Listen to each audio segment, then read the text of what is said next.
Estimados oyentes, sean bienvenidos al segundo episodio de la segunda temporada de Cartas Digitales. Y arranco contándoles que días atrás fui víctima de una estafa telefónica. Y debo decir que el estafador contó con mi inestimable y desinteresada colaboración.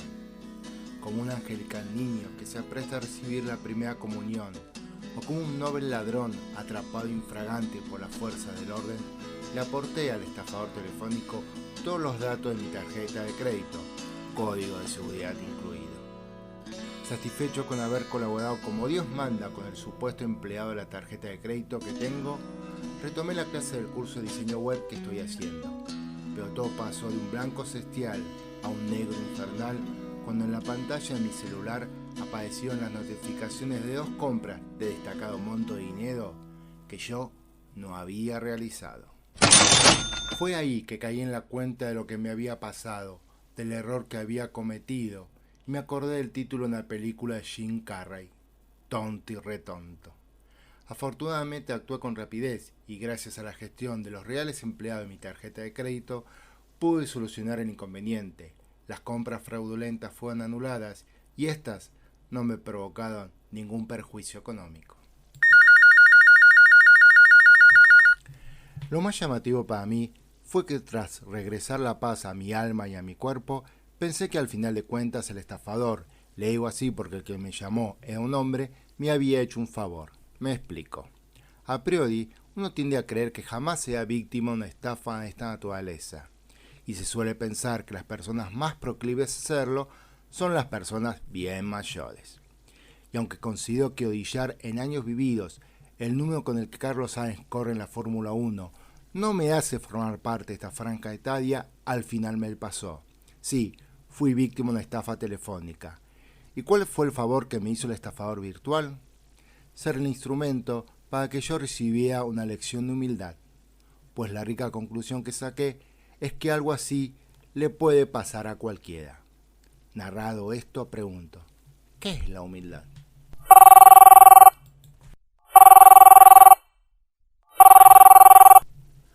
Pues según el diccionario de la lengua española, la humildad es una virtud que consiste en el conocimiento de las propias limitaciones y debilidades y en obrar de acuerdo con este conocimiento. Además, la humildad como valor se refiere a una cualidad de la persona que se abaja frente a los demás, porque reconoce la igual dignidad de cada ser humano. La humildad puede ser una cualidad humana independiente de la posición económica o social. Una persona humilde no pretende estar por encima ni por debajo de nadie, sino que sabe que todos son iguales y toda existencia tiene el mismo grado de dignidad. Pensando en esto, recordé una historia que leí en el libro La sabiduría de la innovación de Pema Chodron, que, humildemente, me parece que tiene relación con el tema de hoy. En él, la monja budista dice, hay una historia que quizás hayas leído, relacionada con lo que llamamos cielo e infierno, vida y muerte, lo bueno y lo malo. La historia trata de que todo esto en realidad no existe, tan solo es una creación de nuestra propia mente.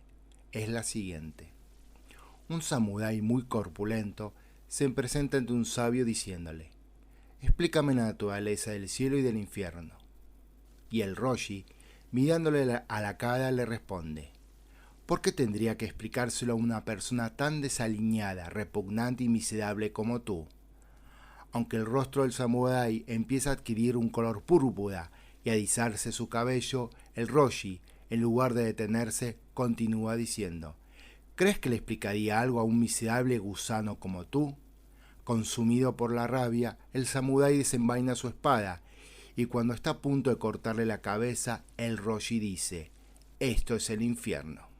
El samurái, que en realidad es una persona sensible, comprende al instante que ha creado su propio infierno, que se halla en lo más profundo del infierno.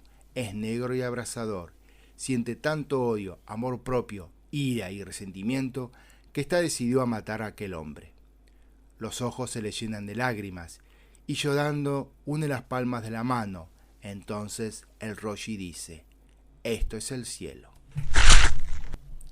Y de las páginas del libro de Pema Chodrón viajamos hasta las calles de la ciudad de Córdoba y le preguntamos a la psicóloga Jimena qué es la humildad. ¿Qué es la humildad? La humildad la asocio con una gran capacidad o una gran virtud que tiene el ser humano de poder reconocer sus propias limitaciones, sus propios obstáculos y poder pararse a partir de reconocer y registrar esto para poder aprender. Si bien se la puede desde la religión o desde lo más común del lenguaje mundano asociar a pobreza, me parece que es la gran riqueza que tiene el ser humano de poder reconocer sus propias limitaciones y a partir de ahí poder abrirse a la posibilidad de crecer, de aprender de la experiencia del otro, de la postura del otro, de la opinión del otro, de un debate, de una discusión. Me parece que es pararse en reconocer la propia limitación con el fin de tener una gran apertura hacia conocer nuevas situaciones o nuevas experiencias o nuevas formas de ver. Sí, creo que influye la personalidad de cada uno, ¿no? Me parece que la humildad tiene más que ver con una seguridad interna, con esto de estar seguro de que con mis propias limitaciones y frente a mis propias limitaciones y reconociéndolas puedo aprender más, atendiendo a lo nuevo, a la nueva experiencia. Eh, y en la contraparte, la falsa humildad, ¿no? Que me parece que tiene que ver más con la inseguridad y es esto de demostrar que soy humilde a la vez que demuestro que por la profesión que tengo o por la edad que tengo sé más que los demás. Me parece que eso se asocia a la falsa humildad y el cerrarse porque ya tengo un conocimiento acabado o la experiencia suficiente como para poder opinar. Sí, tiene que ver con características de personalidad, con seguridad. En un artículo escrito hace un tiempo en el diario español La Vanguardia, la escritora Rocío Carmona señala los beneficios ocultos de la humildad, de ser una persona humilde. Número 1. Mejores relaciones, porque las personas humildes son capaces de aceptar a los demás como son. Por ello, son mucho más propensas a reparar y a crear vínculos fuertes con los demás. Número 2. Menos ansiedad. Ser humilde también es garantía de serenidad, pues varios estudios han señalado que las personas con egos tranquilos sufren menos ansiedad. Número 3. Más calidad personal y espiritual. Cuando conocemos a alguien que irradia humildad, nos sentimos bien de inmediato, quizás porque a su lado nos sentimos vistos, escuchados y aceptados tal y como somos.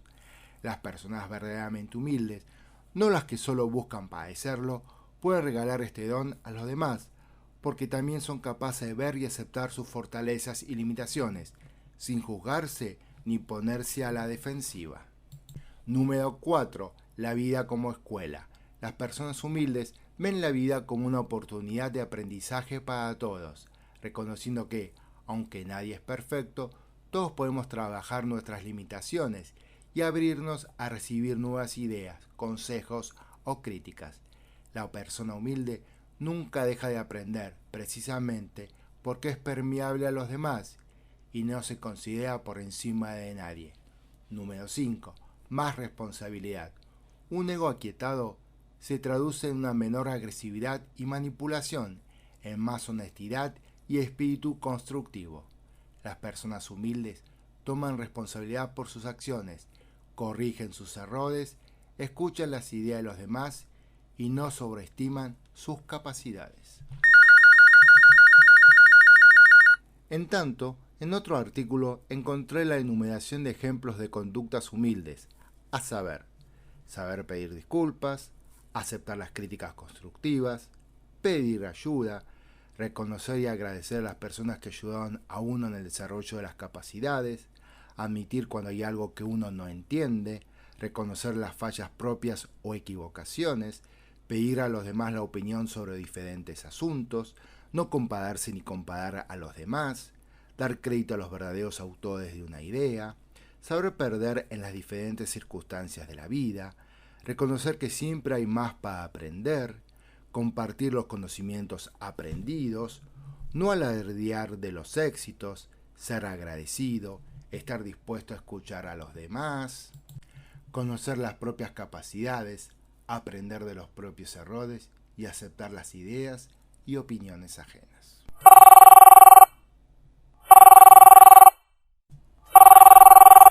Antonio Argandoña, profesor emérito de Economía y de Ética, explica en su artículo Reputación y humildad en la dirección de empresas que esta última no es considerada como una virtud relevante en el mundo de los negocios. Estima que ello se debe probablemente a una visión incorrecta de lo que significa ser una persona humilde. Ahora bien, ¿qué tiene que ver la humildad con el liderazgo? Podríamos creer que, aunque esta virtud puede resultar provechosa para autoconocernos, reconocer los valores de los demás y mejorar en sentido personal, no puede aportar mucho al crecimiento profesional y a la transformación de entidades comerciales, gubernamentales o educativas.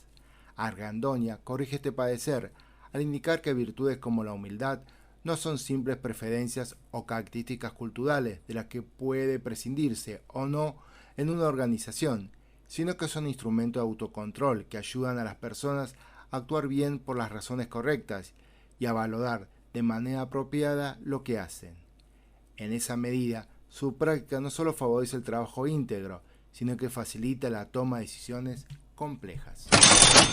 Como se explica en el libro Liderar con humildad, 2 lecciones de liderazgo del Papa Francisco, el liderazgo no consiste en ser perfectos, sino en abrazar una nueva visión y conseguir que los demás vivan esa visión.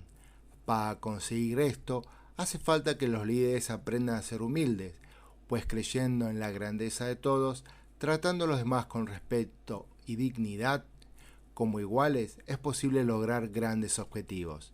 El liderazgo humilde permite que las personas que tienen equipos y organizaciones a su cargo cometan menos equivocaciones en su trabajo, dado que al poseer esta virtud valorarán adecuadamente sus conocimientos y capacidades, así como sus debilidades. Su trato con los otros también mejorará, ya que podrán establecer relaciones interpersonales más genuinas y sencillas y, al reconocer sus limitaciones, estarán abiertos a recibir nuevas ideas, a entablar diálogos enriquecedores y a trabajar en equipo. Todo ello hará posible que inspiren confianza en otros, que se conviertan en un ejemplo a seguir entre sus colaboradores y colegas. Y con sencillez, humildad y sin hacer gala de una falsa modestia, le ponemos el punto final al excelente episodio de hoy de este magnífico podcast titulado brillantemente Cartas Digitales, que ustedes, mis humildes oyentes, tendrán la fortuna de volver a escuchar el próximo 11 de marzo. Nos vemos.